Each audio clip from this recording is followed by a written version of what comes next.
Television coverage is hugely important, and I think particularly with those sports like tennis and golf, where you get a lot of face time on the telly, I think therefore profile rises accordingly. Now, the only female sports star who can generate the headlines and a full page of coverage is Serena Williams. And my God, she's had to earn it.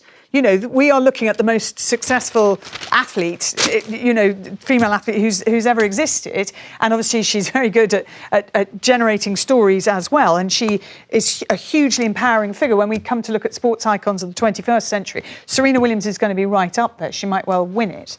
I won't be around to do that programme. But it is extraordinary to me that so much interest, so much conversation is sucked up by men's football, that actually all of the other sports suffer by comparison. So with that World Cup coming up in June this year, how many female England players can you name? Oh, that's going to be a problem for me. Can you name any? Well, no, and I've interviewed some, and I should be able to, and I can't. And that says it all. And that's, you're a really well-informed presenter who enjoys sport and would know, but just on a basic knowledge that people don't know Steph Houghton, they don't know Lucy Bronze, they don't know Millie Bright, they don't know Jill Scott, they don't know Nikita Paris. I could go on.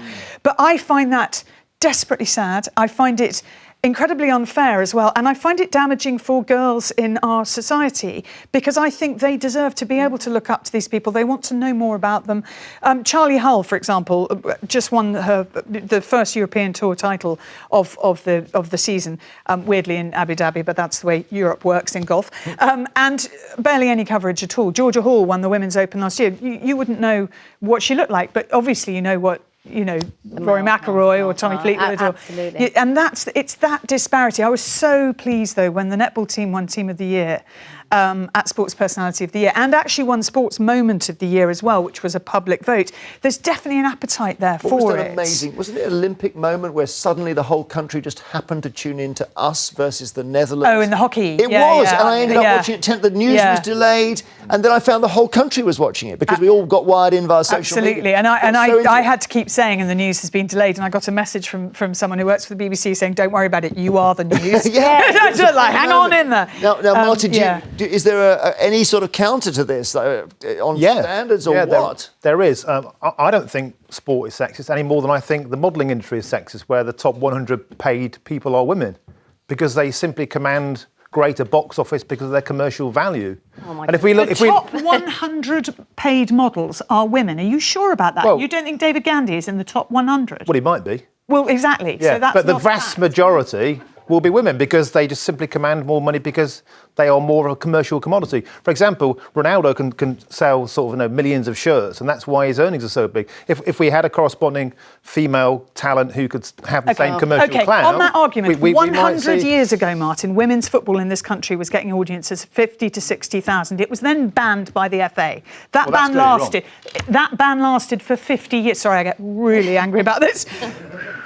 Anyway, that argument feeds into a system that is wrong, that is incorrect, that is unfair in the first place. But that you may have been can't true get then, massive audiences if you're getting no coverage. But the box office figures don't lie. I mean, when we look at Wimbledon, we have equal pay, even though women play three sets versus men playing five. I know you've heard this before, but it's true. The viewing figures are roughly double for the men's, and the ticket prices... No, Joe Conter's match the year before last was the most watched match. And that's because the World Cup finals are on the same day.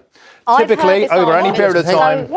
Let him finish his point. Yeah, the women's Wimbledon final last year was more watched than the men's because the World Cup final was the same day. If you look historically the year before last, when Joe Conter made the semi-finals, her match was the most watched match at Wimbledon. But the viewing figures and the ticket prices and the commercial figures don't lie. And so I believe the free market dictates what people get paid. And that's not being sexist, it's just being realist. I have heard this argument before many times. I'm not a sports specialist, but I've heard this argument in entertainment and music. So they would say it's about the audiences and the advertisers. And actually, where they were wrong, and it was proven with music, because look what happened to the Brits when we changed it. If it's whatever you feed people, that's what they think they like. And so if you feed them all the elite sports, football, rugby, cricket, golf, and it's 5% of that media coverage only goes to women and the rest is all men, of course we think we're into the male side much more. It's not right. It really isn't. And of course it's sexist. I mean, look at my top 3 bugbears are the NFL with their cheerleaders, then we've got the boxing with the girls walking around the ring, and then we've got the Formula One grid girls. Like, the message that gives women like me when we're watching sport is men are in the driving seat, men do the action, and us women are light relief, and we are only there to cheer. And so you're saying it's not sexist. How about we have women's boxes matches with Nicola Adams, you would rather put strutting about those women out of work because you don't like what they do. Oh, so it's about women's work. You still keep us unequal. If you ask cheerleaders or boxing ring girls, which we had a huge debate about the girls in the boxing ring, who were very angry they were being denied the right to work because feminist campaigns didn't like what they did. Surely it's freedom of choice. I was noting that if we look at the salaries, by the way, Cristiano Ronaldo's just accepted a fine for his tax affairs of $16.5 million. So in Madrid today, just now. If we look at the sporting salaries, at the top we have Floyd Mayweather boxing, $285 million. Lionel Messi, $111 million. Ronaldo, $108. Serena is then 51st. And actually, those are figures from the year before last, because last year she didn't play enough because obviously she had her baby and has come back from that. I think that the male footballers and Floyd Mayweather and in boxing, they're paid too much.